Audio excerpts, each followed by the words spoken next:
Today, our topic is Satavahanas dynasty and its condition. Satavahana dynasty rulers, administration, society, and economic condition. In the northwestern Deccan, on the ruins of Mauryan Empire, arose the kingdom of the Satavahanas in the 4th century BC, with its center at Pratisana, modern Paithan in Maharashtra. The Purans speak only of the Andhra rule and not on the Sadhvana rule. On the other hand, the name Andhra does not occur in the Sadhvana inscription. There is a lot of controversy regarding the original home of Sadhvanas. The king represented in epigraphic record are mentioned in the Puranas and Andhras. Andhra, Bhartiya and Andhra Rajatiya. The Artya Brahma speak of them as the degenerate son of Vishwamitra. Pliny the Elder refers to the Andhras as a powerful race which supplied the king with an army of 1 lakh infantry, 2,000 cavalry, and 1,000 elephants.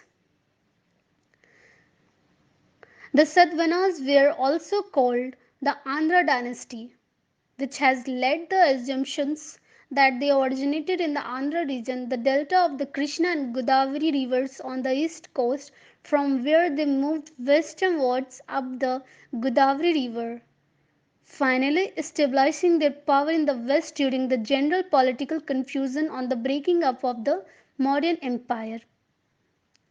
A contrary opinion has also been put forward that the family originated in the west and extended its control to the east coast, finally giving its name Andhra to this region. Since the earliest inscriptions of Satavahanas are found in the western Deccan, the later view may be correct. The Andhras held a positions of importance as early as the Mauryan period, since they are specially mentioned by Soka amongst the tribal people in his empire. Now, early Sadhvanas. The founder of Sadhvanas dynasty was Simuka. He and his successor established their authority from the mouth of the Krishna to entire Deccan Plateau. According to the Puranas, the Sadhvana king ruled the last Kanva ruler of Magadha and presumably took possessions of his kingdom. The earliest of Sadhvana kings to receive wide recognition was Satkarni first, and this was due to his policy of military expansions in all directions. He is the lord of the west who defined Karavila of Kalinga and against whom the latter campaigns. His conquest took him north of the Narmada into eastern Malwa, which at the time was being threatened by the Sakas and the Greeks. Satkarni first gained control of region of Sanchi, and an inscription there refers to him as Rajan Sri Satkarni. His next move was the southerly directions, and concluding the Godavari Valley, he felt entitled to call himself Lord of Southern regions. The descriptions of Satakarni first as Dakshina Pathapati in the Nagaghat inscription of Nayanika proves that the Satavahana dominion was not confined to western Deccan alone, but included other areas of the Deccan and beyond. Satakarni performed 2 Ashwamedha sacrifice and 1 Rajasuya sacrifice. Now, later Satavahanas. After return of Satkarni first, the Sadhvanas were driven out the western Deccan by the Sakas and Chitras clan.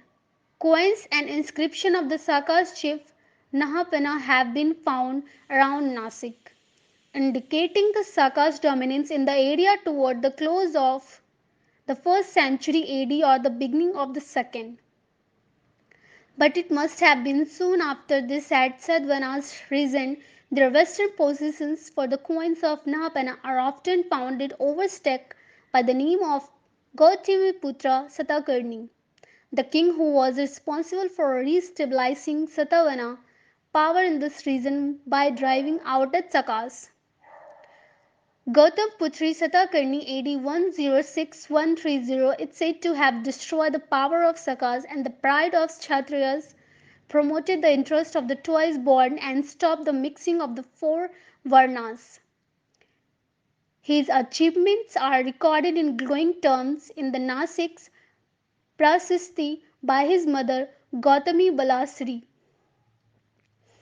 He ruled over a wide area extending from the Krishna in the south to Malwa and Saurashtra in the north, and from Berar in the east to the Konkan in the west. To the Buddhists he made munificent donations. His patronage to Brahmanis is revealed by the epithet Ika Brahmana. Now, Satvana administration. The Sadhvana coins, inscriptions, and literature are the rich source of knowledge about their administrative system. In this period, the south was ruled over by monarchies. King was the highest official of the government and his office was hereditary. They did not assume high sounding titles.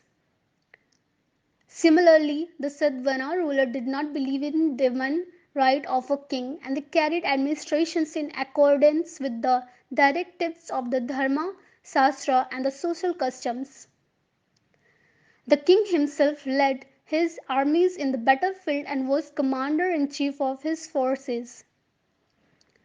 There was also a council of ministers to aid and advise him for carrying out of the administration properly.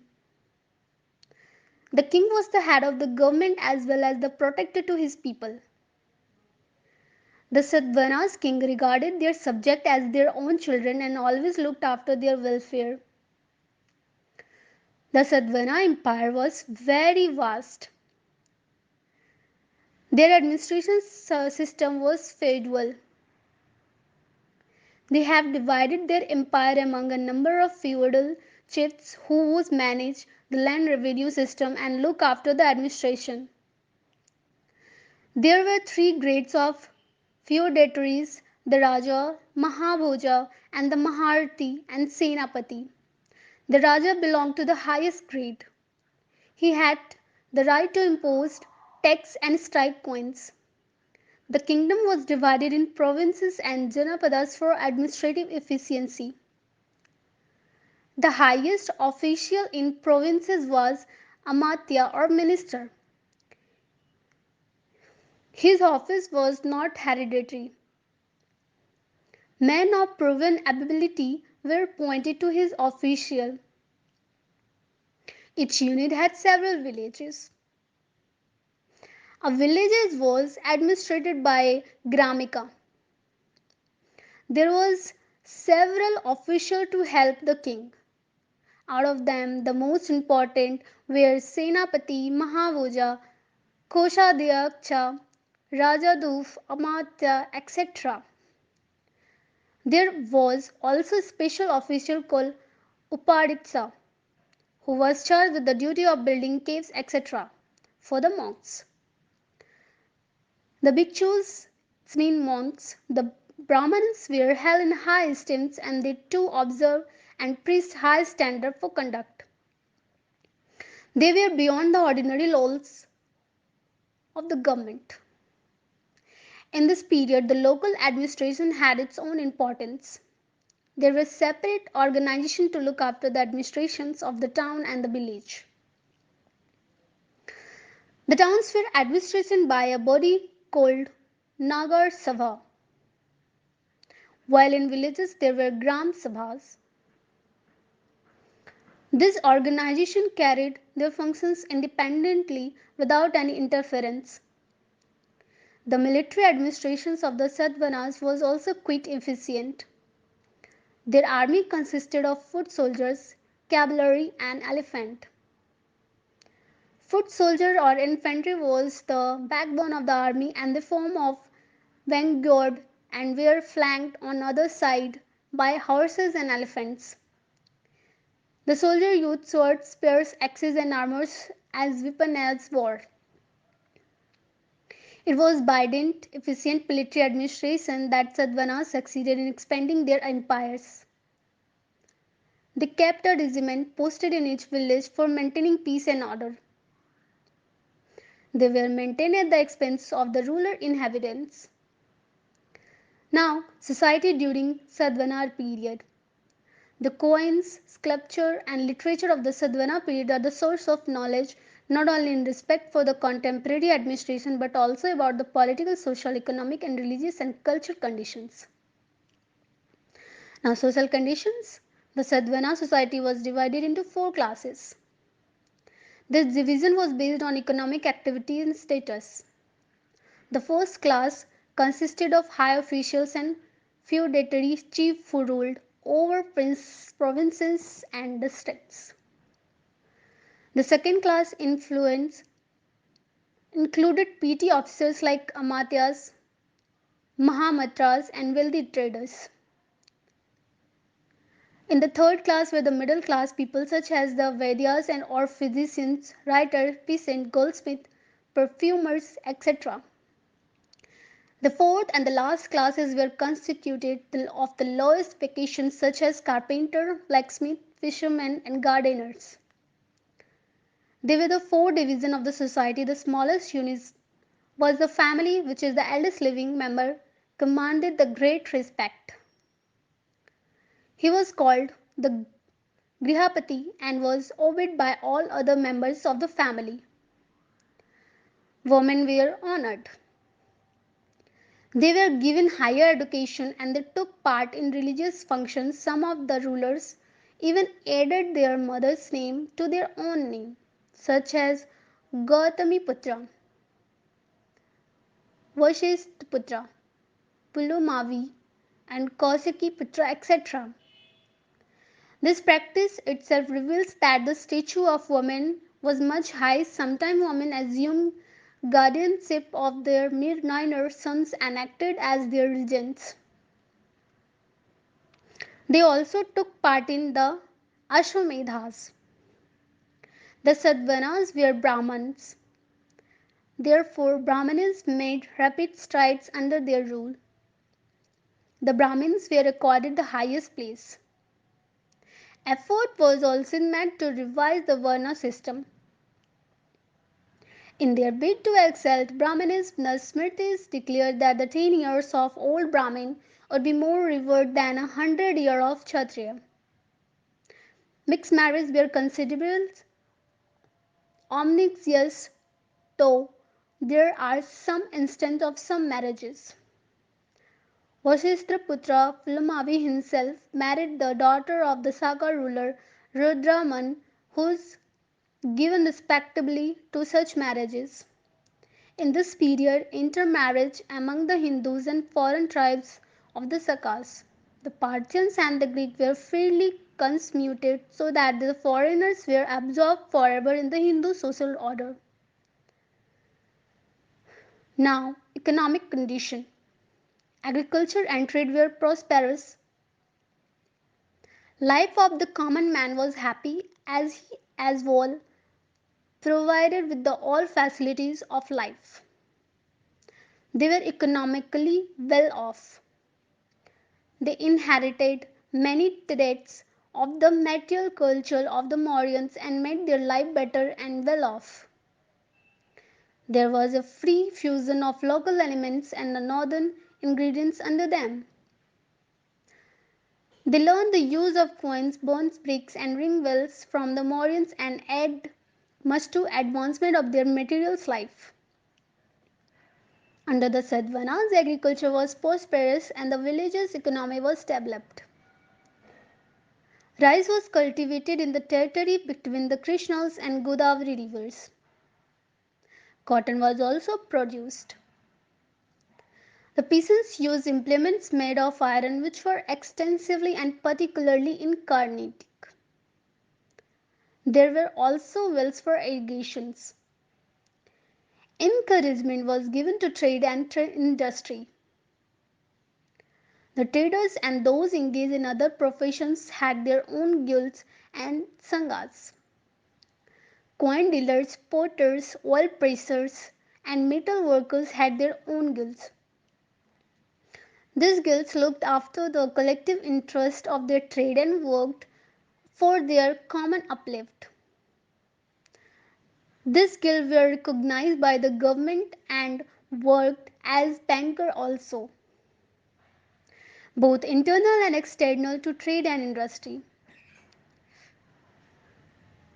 The external or foreign trade was carried through the famous ports of Supara, Broch and Kalyan. India and trade relation with countries like Arabia, Egypt and Rome. In the far eastern countries, Indian traders stabilized their own settlements and preached Indian culture. They referred to this country as Swarga Bhumi or paradise. India exported cotton, textiles, spices, etc. India imported wine, glass, and items of luxury. The inland trade was also prosperous. Travel between the north and south of India were much easier as roads and transport were better. Several towns sprang up in Maharashtra during this period. Paithan, Nasik, and Juna were big market and centers of trade. In the southeast, Vijayapur and Narsela were also known as trade center. Now, religious condition. During the Sadhvana period, both Hinduism and Buddhism spread rapidly. The Satavahanas rulers were the followers of Brahmanism. They performed Aswamedha yajnas and gave donations to Brahmanism. Indra Surya means the sun god, Chandra the moon god, Vasudeva, Krishna, Pasupati and Gauri etc. were various gods and goddesses worshipped by the people. Shaivism and Vaishnavism were most popular form of Hinduism. Beautiful temples were built. The Brahmanas occupied the highest positions in the society. The Sadhvana kings were Brahmanas, but they showed tolerance toward other faiths such as the Buddhism as well. They gave similar donation to Buddhism as they did for the Buddhism. Consequently, Buddhism too spread in this period. At many places, the Buddhist caves, chaityas, and stupas were built. Almost all the caves in the south belonged to the Buddhists. Sometimes grants of the land were made for the maintenance of these chaityas, viharas, and stupas, as well as for of the various monks and bhikkhus. In this period, there were several sects of Buddhism in the south, and various classes of monks were always busy to preach the Buddhist doctrines. One significant development of this period was the admission of the foreign races of the Sakas, Greek, Kushanas, and Abhiras to the fold of Hinduism or Buddhism. They become an integral part of Indian society. They were quite tolerant and exchanged gifts on religious festivals and other occasions. Now we can look here literature. The Sadhvana rulers were lovers for literature. Under their patronage, great progress was made in the field of literature. Most of the Satavahanas rulers were themselves learned and had special interest in literature. In this period, the Prakrit language and literature developed significantly. They extended patronage to the Prakrit language and wrote most of their inscription in that language. The Sadhvana king Hala was a poet of high order. He composed Gatha Saptasthav in Prakrit. It has 700 slokas. He also patronized several scholars who lived in his court. Gunadhya, the great scholar who wrote Brihat Katha, lived in his court. Another scholar, Sarvavarman, wrote a treatise on the Sanskrit grammar. Now we discuss architecture. Marked progress was made in the field of architecture as well. The Sadhvana rulers took interest in building caves, viharas, and monasteries. Chaityas or large hall with a number of columns and stupas. Most of the rock caves in the Deccan were cut during this period. These caves were big and beautiful. The cave monasteries, chaityas, and stupas of Orissa, Nasik, Karli, and Bhuj are fine specimens of contemporary architecture and decoration. Chaitya was a large hall with a number of columns. The Bihara had a central hall. One could enter this hall by a doorway from a Vardhaman in front. The Chaitya of Karli was most famous. Now, achievement of Sadhvanas rulers. The Satvana rulers were great kings. They recorded significant achievement in various fields which are described as under. The first one, Sadhvana rulers and their conquest. There were about 90 Sadhvana rulers, of whom the most important were Simukha, who conquered Magadha, and Krishna, who occupied Nasik. Sri Satakarni conquered Birandid, Madhya Pradesh. Little is known about the successors for about a century except Hala, the 17th rulers of his dynasty. Sri Gautamiputra Satakarni conquered Malwa, Katiyawar, Gujarat and part of the Rajputana. Sri Pulamavi had perpetual conflict with Rudravdaman. The last king was Yagyasiri Satakarni, who was a strong ruler.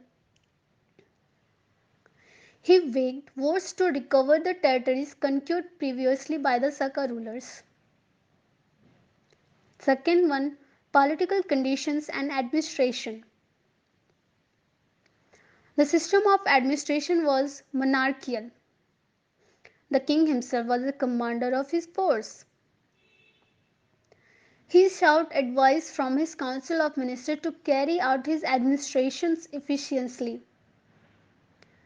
The administration was feudal. The whole kingdom was divided into provinces, districts, and villages. The king was always prepared to take steps for the welfare of his subjects. The main source of income were land tax, salt tax, prosperity, property tax, justice, and income from import and export trade. The military administration was efficient.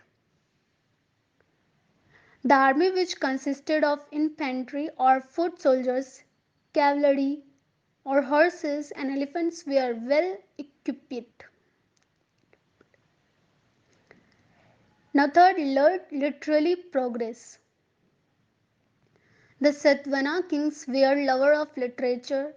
They also patronized learning. The Prakrit language prospered well during this period. Hala wrote Gatha Saptasati. Gunadhya wrote Brihat Katha. And the Sarva Varma wrote a treatise on the Sanskrit grammar. Fourth, progress in the field of architecture. Under the Sadhvanas, great progress was made in the field of architecture as well. Now, fifth and the last one, progress in the field of sculpture. Many statues and images were also made during this period.